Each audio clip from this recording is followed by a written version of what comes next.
15장. 매 7년 끝에는 면제하라. 면제의 규례는 이러하니라.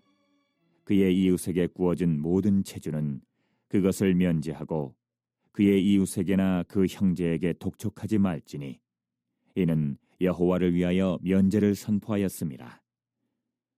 이방인에게는 내가 독촉하려니와 내 형제에게 구워준 것은 내 손에서 면제하라. 내가 만일 내 하나님 여호와의 말씀만 듣고 내가 오늘 내게 내리는 그 명령을 다 지켜 행하면 내 하나님 여호와께서 내게 기업으로 주신 땅에서 내가 반드시 복을 받으리니 너희 중에 가난한 자가 없으리라. 내 하나님 여호와께서 내게 허락하신 대로 내게 복을 주시리니 내가 여러 나라에 구워줄지라도 너는 구지 아니하겠고 내가 여러 나라를 통치할지라도 너는 통치를 당하지 아니하리라.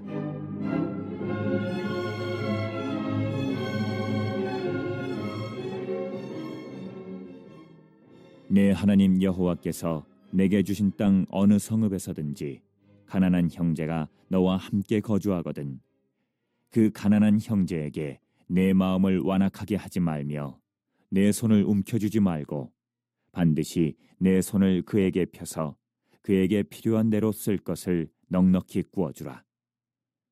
삼가 너는 마음에 악한 생각을 품지 말라. 곧 이르기를 일곱째 해 면제년이 가까이 왔다 하고 내 궁핍한 형제를 악한 눈으로 바라보며 아무것도 주지 아니하면 그가 너를 여호와께 호소하리니 그것이 내게 죄가 되리라. 너는 반드시 그에게 줄 것이요 줄 때에는 아끼는 마음을 품지 말 것이니라. 이로 말미암아 내 하나님 여호와께서 내가 하는 모든 일과 네 손이 닿는 모든 일에 내게 복을 주시리라. 땅에는 언제든지 가난한 자가 그치지 아니하겠으므로 내가 내게 명령하여 이르노니 너는 반드시 내 땅 안에 내 형제 중 곤란한 자와 궁핍한 자에게 내 손을 펼지니라.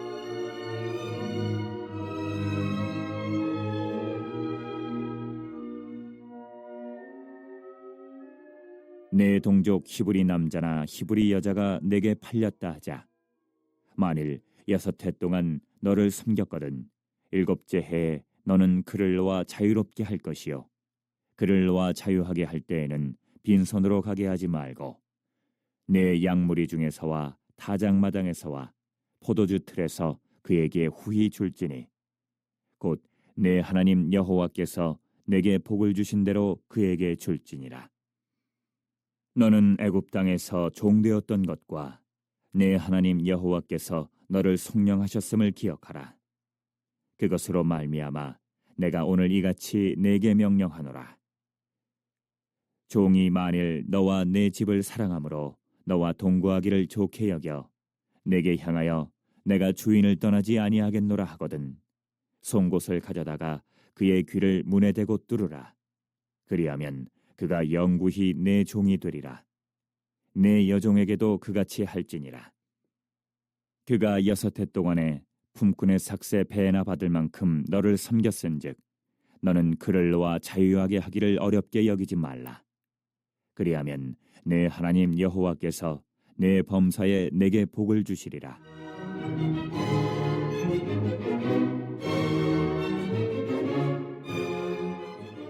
내 소와 양의 처음 난 수컷은 구별하여 내 하나님 여호와께 드릴 것이니 내 소의 첫 새끼는 부리지 말고 내 양의 첫 새끼의 털은 깎지 말고 너와 네 가족은 매년 여호와께서 택하신 곳 내 하나님 여호와 앞에서 먹을지니라. 그러나 그 짐승이 흠이 있어서 절거나 눈이 멀었거나 무슨 흠이 있으면 내 하나님 여호와께 잡아들이지 못할지니 내 성중에서 먹되 부정한 자나 정한 자가 다 같이 먹기를 노루와 사슴을 먹음같이 할 것이요 오직 피는 먹지 말고 물같이 땅에 쏟을지니라. 오늘 읽으신 신명기 15장 말씀을 어제 특별히 수요예배 목사님 설교를 통해서 우리가 충분히 심도 있게 살펴봤는데요. 자, 오늘 다시 한번 그 내용을 정리한다는 그러한 마음으로 말씀을 좀 보기 원합니다. 자, 이 신명기 말씀을 우리 보기 전에 먼저 이 본문과 관련이 있는 말씀을 좀 살펴보기 원하는데, 바로 신약에 나오는 마태복음 18장 23절부터 35절 말씀, 여러분들이 잘 알고 계시는 예수님의 비유, 바로 빚진 자의 이 비유의 말씀이죠. 그 비유에 보시면 이제 1만 달란트 빚진 자가 있었습니다. 임금에게. 그래서 이제 임금이 갚아라. 너의 몸과 또 너의 아내와 자식들과 너의 모든 소유를 다 팔더라도 이 1만 달란트 갚아라, 이렇게 하죠. 이때 빚진 자가 이제 그 임금 앞에 엎드려서 다 갚을 테니까 조금만 기다려 달라고 하면서 눈물로 하소연을 합니다. 근데 임금이 이제 그 모습을 보고 너무 마음도 짠하고 불쌍한 거예요. 그래서 그냥 그 1만 달란트 다 탕감해 주겠다, 이렇게 선포를 하죠. 근데 이제 이렇게 어마어마한 빚을 탕감받은 이 사람이 너무 기분이 좋은 거예요. 그래서 이제 막 들뜬 마음으로 나오다가 우연히 자신에게 이 100데나리온을 빚진 동료 한 사람을 만나게 되죠. 근데 이제 이 사람이 어떻게 행동을 하죠? 그 사람 목을 부여잡고 나한테 빚진 거 100데나리온 갚으라고 막 윽박지릅니다. 이때 이제 그 사람이 조금만 기다려 달라고 이렇게 하소연을 하니까 다 갚을 때까지 옥에 가두어 버려요. 근데 이 모습을 보고 너무 어처구니가 없어서 그 동료들이 임금에게 다 이 본 그대로 이야기를 하죠. 이때 임금이 대노를 합니다.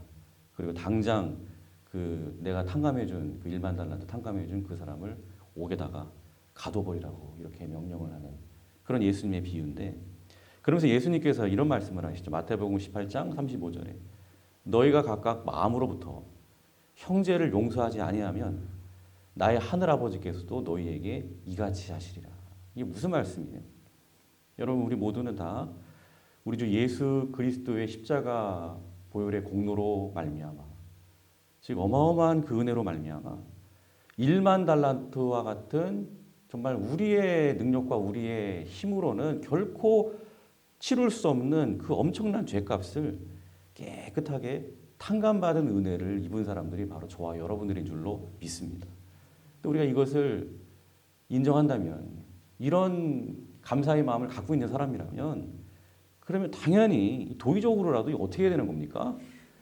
우리에게 혹 빚진 이웃들이 있다면 우리 주님께서, 하나님께서 우리를 이렇게 탕감해 주시고 용서해 주신 것처럼 당연히 우리도 그런 용서와 은혜를 받았으니 우리도 받은 대로 똑같이 탕감해 줄 수 있고 용서해 줄 수 있는 그런 마음을 가져야 된다는 것이죠.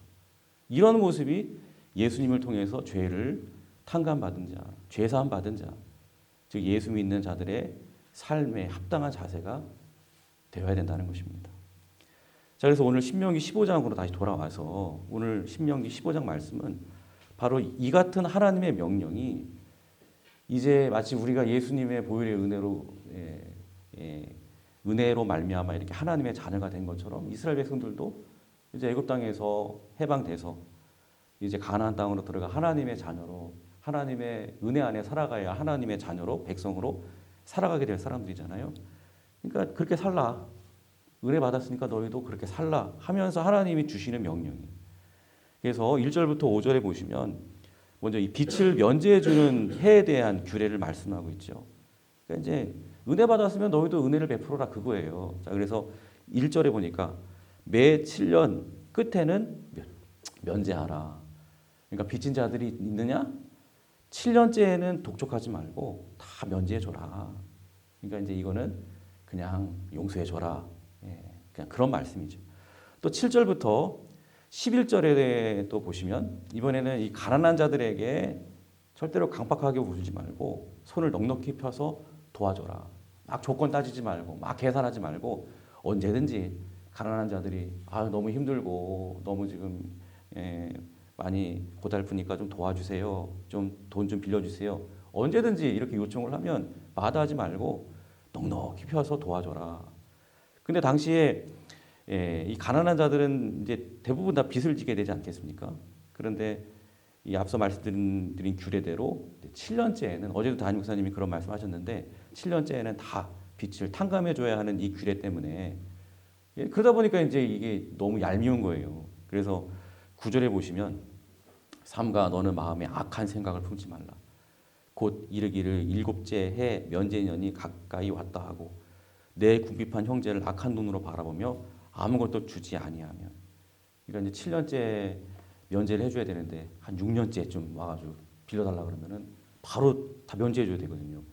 그러니까 그렇게 이제 그런 것들을 이용해가지고 이 가난한 자들이 그렇게 할 수 있으니까 뭐 그렇게 하는 가난한 자들이 뭐 있는지 없는지 모르겠지만 아무튼 그런 가난한 자 그런 식으로 하는 가난한 자가 있다면 굉장히 얄밉죠.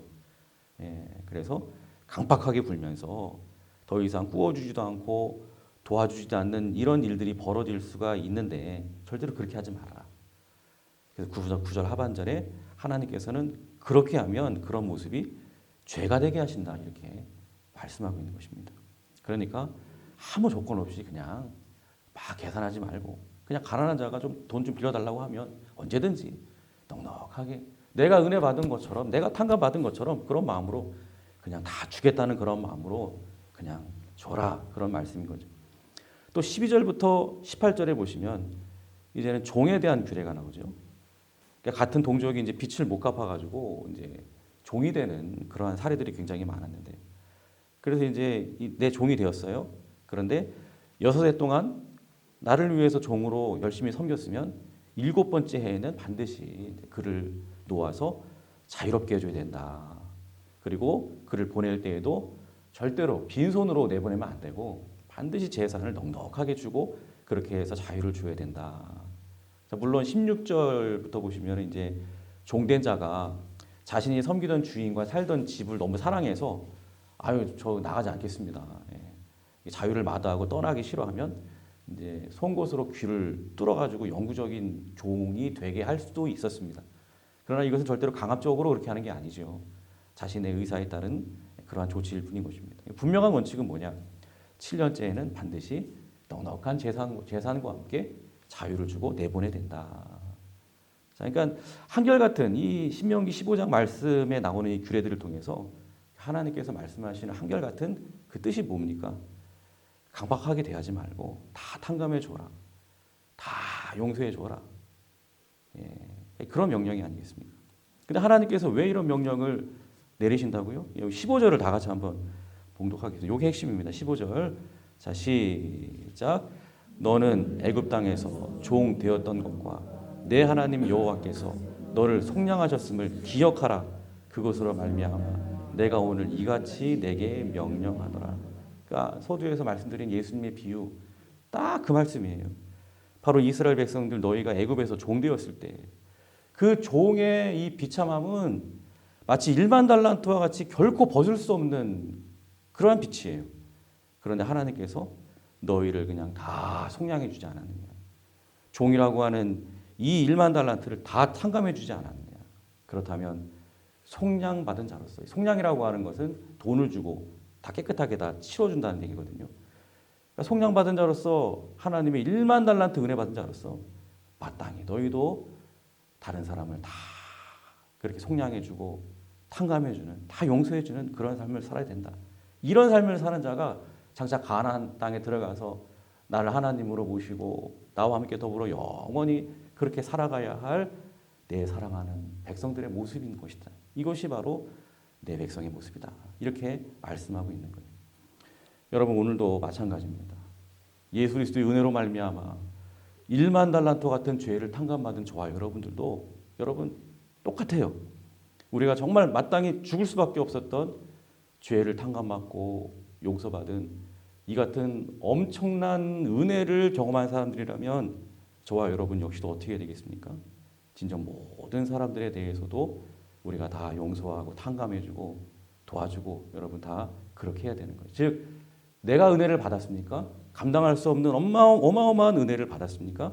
그러면 그 받은 은혜를 나도 베풀 수 있어야 된다.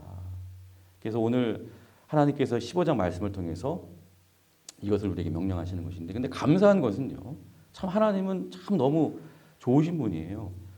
우리가 이 명령을 준행할 때 하나님은 이 같은 명령을 준행하는 우리에게 아름다운 축복을 주시겠다 이렇게 약속을 하세요. 자, 4절부터 6절을 한번 다 같이 봉독해 보겠습니다.